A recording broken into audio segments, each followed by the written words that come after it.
आज अपन topic start करेंगे self induction.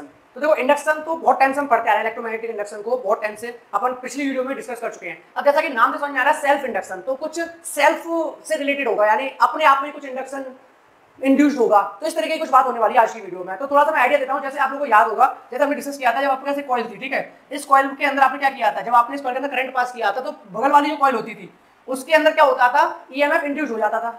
EMF induce हो जाता था, क्यों हो जाता? क्योंकि इसमें करंट आता था, करंट आता था तो इसमें मैग्नेटिक फील्ड प्रोड्यूस करता था, और मैग्नेटिक फील्ड के वहां पर क्या हो जाता था, ईएमएफ इंड्यूस हो जाता था। लेकिन यहाँ पर बात है सेल्फ इंडक्शन की, यानी खुद ही करंट प्रोड्यूस करेगा, यानी जिस तरीके से यहाँ पर करंट आ रहा है और इसी में इंडक्शन हो जाएगा। समझ पा रहे हो? तो इसी में करंट गया और इसी में इंडक्शन प्रोड्यूस हो जाएगा, यानी ईएमएफ इंड्यूस हो जाएगा। तो ये किस तरीके से होता है वो हम बात करेंगे आज अपनी इस वीडियो के अंदर। तो स्टार्ट करते हैं फिर अपन आज की वीडियो। हेलो दोस्त, जय हिंद, जय भारत। आज का अपना टॉपिक है सेल्फ इंडक्शन। तो when a current flow in a coil, जब भी किसी भी कॉइल में करंट फ्लो करेगा, it gives rise to a magnetic flux. अब भाई सीधी सी बात है कि किसी भी कंडक्टर के अंदर या किसी भी कॉइल के अंदर करंट जाएगा, तो करंट जाएगा तो क्या होगा, मैग्नेटिक फील्ड प्रोड्यूस होगा, ठीक है। तो it gives rise to a magnetic flux through the coil itself, यानी अपने आप में ही उसका अंदर क्या होगा, मैग्नेटिक फ्लक्स प्रोड्यूस होगा, मैग्नेटिक फ्लक्स इंट्रोड्यूस होगा। As the strength of current changes, जब करंट की स्ट्रेंथ चेंज होगी, the linked magnetic flux changes. भाई जब करंट अगर चेंज हो रहा है तो मैग्नेटिक फ्लक्स भी चेंज होगा। And an opposing EMF is induced in it the coil, and an opposing EMF, यानी एक अपोजिंग ईएमएफ इंड्यूस हो जाएगी उस कॉइल के अंदर, और इसी को हम क्या कहते हैं, this EMF is called self induced EMF. तो जो ईएमएफ इंड्यूस हुई उसी को हम कहेंगे सेल्फ इंड्यूस्ड ईएमएफ या back EMF, and the phenomenon is called self induction, यानी कि उस फिनोमेनन को बोलेंगे सेल्फ इंडक्शन, और जो ईएमएफ इंड्यूस्ड हुई उसको बोलेंगे बैक ईएमएफ या फिर induced EMF, self induced EMF, ठीक है। अब अपनी इस बात को ध्यान से समझाता हूं। देखो आपके पास कॉइल है, आपके पास क्या है, कॉइल, आपने भैया करंट भेजा। अब मुझे बात बताओ, जैसे किसी को करंट देते हो तो ऐसा तो होता नहीं है कि भैया एकदम से 10 एम्पीयर करंट आ गया। भाई करंट भी धीरे धीरे बढ़ता है, हाँ बहुत कम समय में मैक्सिमम पहुंच जाता है, वो बात अलग है, लेकिन बढ़ता तो धीरे धीरे है। अब एक बात बताओ, जैसे ही कोई कॉइल है, मान लो ये कोई कॉइल है, ठीक है, अब इस कॉइल के अंदर जब करंट निकलेगा तो भाई वो एकदम से तो मैक्सिमम अपने पॉइंट पे पहुंच नहीं जाएगा। 10 एम्पीयर करंट हो, चाहे 5 एम्पीयर करंट हो, चाहे 4 एम्पीयर करंट हो, मैक्सिमम पॉइंट पे तो एकदम पहुंच जाएगा।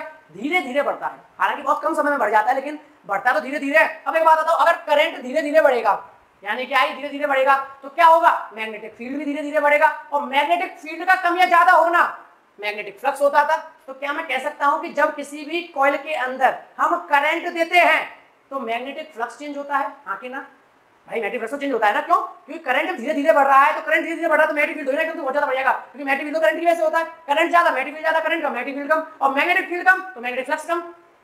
तो समझ में आया? तो भाई ये कहना चाह रहे हैं कि जब भी हम किसी भी कॉइल में करंट देते हैं तो वहां पर भी मैग्नेटिक फ्लक्स चेंज होता है, और मैग्नेटिक फ्लक्स का चेंज होगा तो वहां पे ईएमएफ इंड्यूस होगी, तो उसी को नाम दिया सेल्फ इंड्यूस्ड ईएमएफ, यानी कि अपने आप में भी एक ईएमएफ इंड्यूस होती है। क्या नाम है, सेल्फ इंड्यूस्ड ईएमएफ या बैक ईएमएफ, और इसी को कहते हैं सेल्फ इंडक्शन, यानी खुद को ही। अब तक क्या हो रहा था, एक कॉइल दूसरी कॉइल को इंडक्शन कर रही थी, ठीक है, उसमें इंड्यूस कर रही थी ईएमएफ को, लेकिन यहाँ पर तो सेल्फ इंडक्शन हो रहा है, ठीक है, तो इसी को कहते हैं सेल्फ इंडक्शन। क्लियर है? ठीक है, आगे बढ़ते हैं। अब हमसे बोला है कोफिशिएंट ऑफ सेल्फ इंडक्शन क्या होता है, तो coefficient of self induction, self induction क्या है, फिनोमेनन, सेल्फ इंडक्शन क्या है, फिनोमेनन, ठीक है भाई।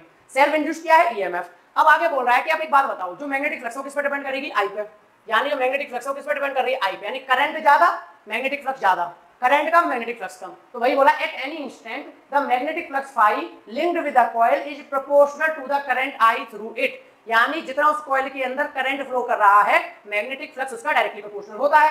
अब मैग्नेटिक फ्लक्स उसका डायरेक्टली प्रोपोर्शनल होता है, इस बात का मीनिंग है अगर करंट बढ़ता चला गया तो मैग्नेटिक फ्लक्स भी बढ़ता चला जाएगा, यानी मैग्नेटिक फ्लक्स में चेंज होता जाएगा।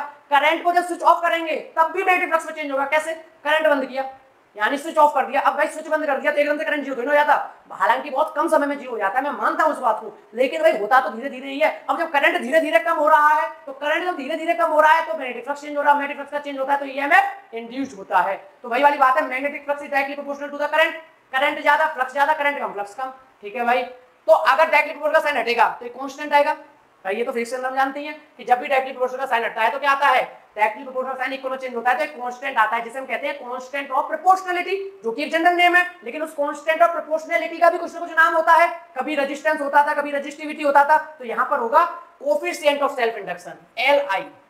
यहाँ पर एल क्या है, where L is the constant of proportionality known as coefficient of self induction. Clear है? कोफिशिएंट ऑफ सेल्फ इंडक्शन क्या है, तो आगे भाई लिखा है where L is constant for the given coil and is called self inductance और more often simply inductance, यानी इसको क्या बोलते हैं, सेल्फ इंडक्टेंस। ठीक है, क्लियर रखना। सेल्फ इंडक्शन फिनोमिनन है, ये सेल्फ इंडक्टेंस है, इंडक्शन नहीं है। क्या है? इंडक्टेंस। तो एल क्या हो गया? Self inductance. तो पहली बात तो क्लियर हो गई, सेल्फ इंडक्टेंस या कोफिशिएंट ऑफ सेल्फ इंडक्शन। ठीक है, वो इंडक्शन है, ये इंडक्टेंस है, इंडक्शन है, इंडक्टेंस है। ठीक है, कंफ्यूज नहीं होना। तो जो सेल्फ इंडक्टेंस है, कभी कभी इसे इंडक्टेंस भी बोल देते हैं, इंडक्टेंस का मतलब भी यही है। तो जो आपका सेल्फ इंडक्टेंस है वो क्या है? कांस्टेंट ऑफ प्रोपोर्शनैलिटी है। क्लियर है? It is also called coefficient of self induction of the coil, यानी इसी को क्या बोलते हैं? Coefficient of self induction. यहां तक बिल्कुल बात बहुत अच्छे से क्लियर है। तो एल क्या है? इंडक्टेंस या coefficient of self induction. Okay, any change in current set up an induced EMF in the coil. अब हमें पता है कि करंट अगर थोड़ा सा भी चेंज हुआ, कम ज्यादा, अगर करंट चेंज हुआ तो क्या होगा? उसमें ईएमएफ इंड्यूस हो जाएगा। तो ईएमएफ कितना इंड्यूस होता है वो मैं फैराडे के सेकंड लॉ ने बता दिया था। क्या होता है? तो फैराडे के सेकंड लॉ ने कि भाई साहब जो ईएमएफ ई होता है वो माइनस का d5 अपॉन dt होता है। उन्होंने बता दिया था कि वो ईएमएफ किसको अपोज करेगा? जो मैग्नेटिक फ्लक्स क्या कर रहा है? प्रोड्यूस कर रहा है। और यहाँ पे मैग्नेटिक फ्लक्स कौन प्रोड्यूस कर रहा है? जो बैटरी है, यानी जो करंट है। ठीक है भाई, अब फाई की वैल्यू क्या है? हमने देखा phi equal to L I. तो क्या मैं पुट कर सकता हूँ? तो जैसे मैं यहाँ पुट करूंगा d upon D T, phi की वैल्यू क्या रखूंगा? L I. क्या रखूंगा मेरे भाई? L I. तो फाई की वैल्यू जैसे मैंने एल आई रखी, अब देखो एल तो कांस्टेंट है, वो तो भी देखा, L is the constant proportionality, बचा अपॉन आई। तो ई इक्वल टू आ गया minus L D I upon D T. Clear है? D upon D T, phi की value minus L I upon T, minus L I upon T. ठीक है, अब minus तो पहले से लगा हुआ है कि L I upon T, L क्या था? कांस्टेंट, तो कांस्टेंट प्रोपोर्शनलिटी बाहर ले लिया, अंदर होता है d I upon D T. तो ईएमएफ जो इंड्यूस होगा वो कितना होगा? Minus L D I upon D T. यहां तक बिल्कुल क्लियर है? इसको या तो नोट कर लो या फिर इसका स्क्रीनशॉट ले लो। ठीक है, मैं बहुत बार बोलता हूं मेरे भाई, जब भी मेरी वीडियो आप देखो ना, मेरे सारे टॉपिक सीक्वेंस में चल रहे हैं। चैप्टर 1 हो गया, चैप्टर 2 हो गया, चैप्टर 3 हो गया, चैप्टर 4 हो गया, चैप्टर 5 हो चुका, चैप्टर 6 चल रहा है, सॉरी चैप्टर 5 आई थिंक ये वाला। क्लियर है? तो सीक्वेंस सारे चैप्टर चल रहे हैं। तो भाई आप नोटबुक लेके बैठो और सीक्वेंस में नोट्स बनाते चलो। अगर कोई टॉपिक धोखे से रह गया या छूट गया तो मुझे बताओ कमेंट सेक्शन में कि ये वाला टॉपिक नहीं हुआ, उसको मैं वीडियो बना दूंगा। ठीक है, तो इसीलिए आप नोटबुक लेके बैठो और फिर साथ के साथ नोट करते रहो, वो ज्यादा बेटर रहेगा। ठीक है, वरना स्क्रीनशॉट लेना, स्क्रीनशॉट ले लो, नोट करो। ठीक है, नोट कर लिया? यहाँ पे फायदा क्लियर हो गई कि जो ईएमएफ इंड्यूस होगा वो minus L D I upon dt होगा, या फिर जो फाई की वैल्यू वो एल आई होगी। क्लियर है? अब थोड़ा सा सेल्फ इंडक्टेंस की थोड़ी सी बात कर लेते हैं, जो सेल्फ इंडक्टेंस है इसके बारे में। जैसे आगे अगर हम बोल रहे हैं कि आई की वैल्यू 1 रख दें, हम जानते हैं फाई का क्या था हमारा? L I. भाई निकला था? नहीं निकला था? फाई का कैसे निकला था कि जो फाई था वो किसके डायरेक्टली प्रोपोर्शनल था? आई के, और डायरेक्टली प्रोपोर्शनल का साइन हटा देते कांस्टेंट आया था, जिसे हमने बोला था constant of proportionality known as the self inductance. तो ठीक है, एल। अब देखो यहाँ पे ये बोल रहे हैं कि अगर हम करंट की वैल्यू 1 रख दें, हम करंट 1 एम्पीयर रख दें, तो क्या फाई इक्वल टू एल हो जाएगा? नहीं हो जाएगा। तो अब सेल्फ इंडक्टेंस को थोड़ा सा डिफाइन करने की कोशिश कर रहे हैं कि भाई सेल्फ इंडक्टेंस क्या है। एल जो है कोफिशिएंट ऑफ सेल्फ इंडक्शन जो है वो क्या है, उसको डिफाइन कर रहे हैं। तो यहाँ पे फाई इक्वल टू एल हो गया, तो देखो डिफाइन करने की कोशिश की है। The self inductance of a coil is numerically equal to the, जो सेल्फ इंडक्टेंस है कॉइल का वो न्यूमेरिकली इक्वल होगा मैग्नेटिक फ्लक्स के linked with the coil when a unit current flow through it. यानी अगर उस कॉइल के अंदर 1 एम्पीयर का करंट फ्लो कर रहा है और उस 1 एम्पीयर की करंट के फ्लो करने की वजह से जो मैग्नेटिक फ्लक्स होगा उसके न्यूमेरिकली इक्वल होगा सेल्फ इंडक्टेंस। तो भाई बोला है L equal to 5 when the self inductance of the coil is numerically equal to the magnetic flux linked with the coil when a unit current flow through it। यानी unit current flow कर रहा होगा। तो ये तो एक definition होगी self inductance की। बात क्लियर है? आगे अगर मैं बात करूं D I upon D T को 1 रख लूं, एक और भी तो फॉर्मूला में भी हमने देखा कि भाई ईएमएफ को क्या था? E equals to minus L D I upon D t. E equals to क्या है? माइनस का एल, E इक्वल्स टू है माइनस का L D I upon D t. अब देखो ध्यान से, अगर d I upon D t 1 ampere हो जाए, अगर हमारा d I upon D T जो है d I upon D t 1 ampere हो जाए तो E इक्वल्स टू एल हो जाएगा। ईएमएफ एल के इक्वल होगा। तो इसके फॉर्म में थोड़ा सा डिफाइन करने की कोशिश करते हैं। अगर if d I upon D t equals to 1 then E equals to L हो गया। तो देखो इसे कैसे डिफाइन करेंगे? The self inductance of a coil may be defined as, देखो एक तो ऊपर डिफाइन कर दिया सेल्फ इंडक्टेंस को in the term of magnetic flux, अभी सेल्फ इंडक्टेंस को डिफाइन कर रहे हैं in term of EMF induced. ठीक है, the self inductance of a coil may be defined as the induced EMF set up in the coil। Self inductance इस तरीके से डिफाइन किया जा सकता है जैसे वो इंड्यूस्ड ईएमएफ है कॉइल का, कब? Due to a unit rate of change of current. अगर उसमें कितना चेंज ऑफ करंट आ रहा है? Unit rate of change of current through it, यानी D I upon D T अगर 1 एम्पीयर है, यानी कि the rate of change of current, यानी D I upon D T जो है the rate of change of current अगर 1 ampere है तो हम कहेंगे सेल्फ इंडक्टेंस हमारे ईएमएफ इंड्यूस्ड के बराबर है। तो self inductance is defined as the EMF induced in a coil when the rate of change of current through it is 1 ampere या यूनिट। क्लियर है?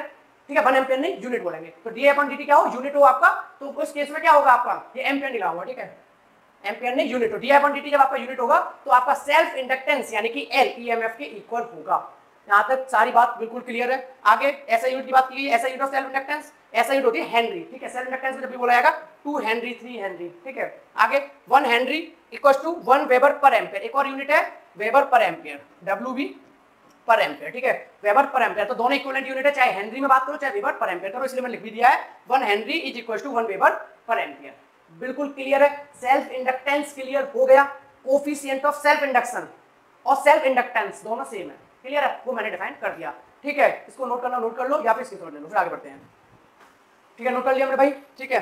आगे छोटा सा पॉइंट है, डिफाइन 1 हेनरी, 1 हेनरी को डिफाइन करना हो तो 1 हेनरी को कैसे डिफाइन करेंगे, 1 हेनरी क्या है, अपन का इंडक्टेंस है, ठीक है। इंडक्टेंस क्या है, the self inductance of a coil is said to be 1 Henry.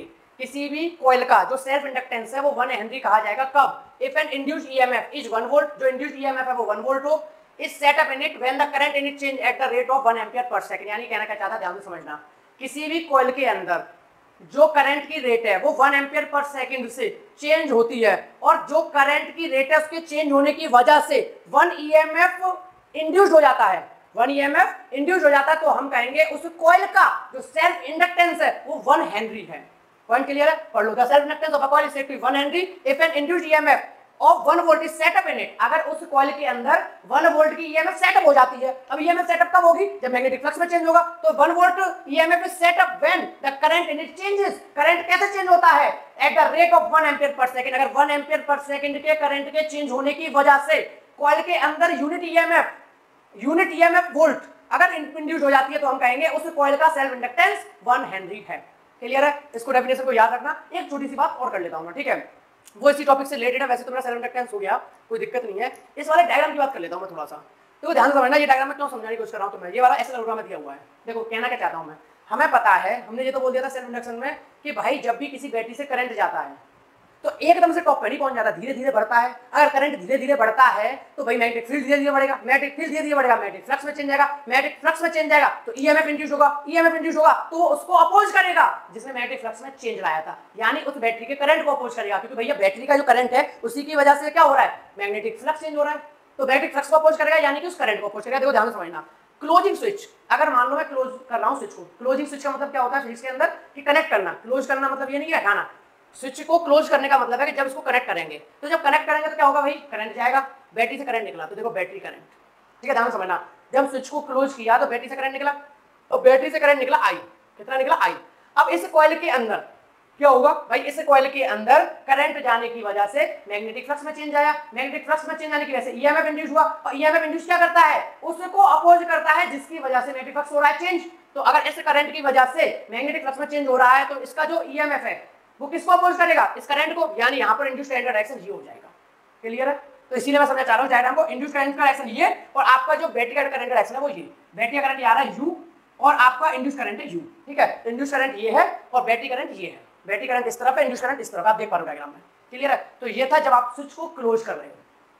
Clear है, अब आगे और बात कर लेते हैं, छोटी सी ये भी पॉइंट समझना जरूरी है कि अब मान लो तुम स्विच ऑफ कर रहे हो, तुमने कहा नहीं यार अब करंट को हटा दो, अब जब तुम स्विच को बंद करोगे तो मतलब कि फिजिक्स के पॉइंट में क्या होता है वो कि स्विच ओपन करोगे, तो जब स्विच ओपन कर दोगे तुम, यानी पहले तो क्लोज था यानी करंट हम दे रहे थे, अब क्या कर दिया, स्विच ओपन कर दिया, अब ओपन कर दिया तो करंट धीरे धीरे कम होगा। अब हमने क्या पढ़ा था कि करंट अगर धीरे धीरे कम होगा तो मैग्नेटिक फील्ड भी धीरे धीरे कम होगा, और मैग्नेटिक फील्ड धीरे धीरे कम होगा तो मैग्नेटिक फ्लक्स धीरे धीरे चेंज होगा, तो मैग्नेटिक फ्लक्स का चेंज होने क्या होता है, ईएमएफ इंड्यूस कराता है। तो भैया ईएमएफ अब भी इंड्यूस होगा, यानी ऑन करो स्विच को तो भी ईएमएफ इंड्यूस हो रहा है, ऑफ करो तो भी ईएमएफ इंड्यूस हो रहा है, तो इसी को हम सेल्फ इंडक्शन कह रहे हैं कि वो अपने अंदर इंडक्शन कर रहा है। ठीक है, अब देखो इस केस में क्या हुआ, ध्यान से समझना। अब जब आपने स्विच ओपन किया, आपने स्विच क्या किया, ओपन किया, अब करंट क्या करेगा, करंट भाई कम होगा। अब इसकी आदत क्या है, इसकी आदत है कि भाई जो भी मेरे मैग्नेटिक फ्लक्स को प्रोड्यूस कर रहा है वो उसी को अपोज करता है। अब देखो ध्यान से समझना कि जब करंट है, अब करंट क्या हो रहा है, डिक्रीज होगा, करंट क्या हो रहा है, डिक्रीज हो रहा है। देखो पहले समझना, जब आपने स्विच ऑन किया था, या फिर कहो फिजिक्स के पॉइंट ऑफ व्यू से, तो जब स्विच को क्लोज किया था तो करंट बढ़ रहा था, तो उसने ईएमएफ इंड्यूस करके उसको अपोज किया कि कम करो करंट को। लेकिन जब आप स्विच को क्या कर रहे हो, ओपन कर रहे हो, या कहूं मैं स्विच को ऑफ कर रहे हो, तो करंट कम हो रहा है, तो अब जो ईएमएफ इंड्यूस होगा ना, ये कहेगा नहीं करंट को बढ़ाओ। समझे पॉइंट क्या कहना चाहता हूं, अब ये करंट को बढ़ाएगा। तो इस वाले केस में तो ईएमएफ इधर था, इस वाले केस में हमारा जो ईएमएफ पे इंड्यूस करंट था वो इस डायरेक्शन में था, क्योंकि ये करंट इधर था, करंट बढ़ रहा था, तो जिसे रोकने की कोशिश कर रहा था कि नहीं कम करो। लेकिन इस केस में तो करंट पहले से ही कम हो रहा है, करंट क्या हो रहा है, पहले से कम हो रहा है, क्योंकि आप स्विच क्या कर रहे हो, ओपन कर रहे हो, ऑफ कर रहे हो, तो करंट कम हो रहा है, तो अब ये क्या बोलेगा, नहीं बढ़ाओ। तो इस बार इंड्यूस करंट का डायरेक्शन होगा वो बैटरी के करंट के डायरेक्शन की तरफ ही होगा। ये मैं समझाना चाहता था, इसलिए डायग्राम बता रहा हूं मैं। तो क्लियर है, जब स्विच ऑन कर रहे हो तो करंट बढ़ रहा है, तो ईएमएफ इंड्यूस करेगा कि करंट को कम करो। अभी जब तुम स्विच को क्या कर रहे हो, ऑफ कर रहे हो या ओपन कर रहे हो, तो उस टाइम पे क्या हो रहा है, करंट कम हो रहा है, तो उसका ईएमएफ क्या कहेगा, नहीं नहीं करंट को बढ़ाओ, कम कैसे कर रहे हो। तो इस बार इंड्यूस करंट का डायरेक्शन उस बैटरी करंट की तरफ ही होगा। कब, जब तुम स्विच को ओपन कर रहे हो या कहो तो ऑफ कर रहे हो। जब आप स्विच को क्लोज कर रहे हो, ऑन कर रहे हो, तो इंड्यूस करंट का डायरेक्शन और जो बैटरी का करंट का डायरेक्शन इनका रिवर्स होता है। ये पॉइंट मैं समझाना चाहता था। आई होप आपको समझ आ भी गया होगा। बिल्कुल क्लियर है, ठीक है। तो आज की वीडियो अपन यहीं पे कंप्लीट करते हैं, मिलते हैं फिर अपन नेक्स्ट वीडियो में अपने नए कॉन्सेप्ट के साथ। Thank you so much.